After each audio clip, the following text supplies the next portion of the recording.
Another runner in a Salem park attacked. He is the fourth victim of an owl that has been dive bombing people.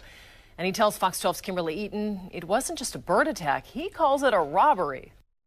And this owl, clearly a hardened criminal at this point. It's done flybys on 3 other people, smacking them in the head. But this time it took off with the victim's hat, leaving him scratching his now bare head. Bright yellow signs issue a warning that's tough to miss. Put on a hard hat or risk a scratch or peck on the head from an aggressive owl. I was just shocked that he scooped my hat off my head just so effortlessly. But it wasn't a hard hat that protected Brad Hilliard on his run Monday morning. It was this one, his black Nike hat. It's protected me from rain and snow and all the elements, and now it's protected me from wildlife as well. One of his favorites until an owl nabbed it right off his head in Bush Park. My first initial thought was, just kind of disbelief. Like, I felt my head, I felt the scratch, and I turned around and started looking, and there's nothing there at all. He was running his usual route when the feathery assailant swiped his gear so fast it left Brad wondering who or what had hit him. Go down a little further, and then I see the signs, and then everything kind of comes back, and I remember the stories and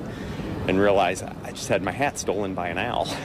He's the fourth victim of these flyby attacks. Last month, we talked to another runner, scratched in the head from behind. Feel like an electrical impulse go down my spine, and all of a sudden my stocking cap is just sucked off like a vortex. Since then, the city has identified the birds as barred owls and posted these warning signs, telling park goers to be especially careful from dusk to dawn. Looked up in the trees, kind of looked down around the ground, it's nowhere to be found. Brad is heeding that advice, only going in daylight, trying to find his stolen hat. I assume it's in a nest being well used right now.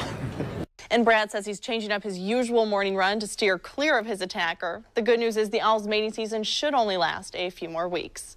In studio tonight, Kimberly Eaton, Fox 12 Oregon.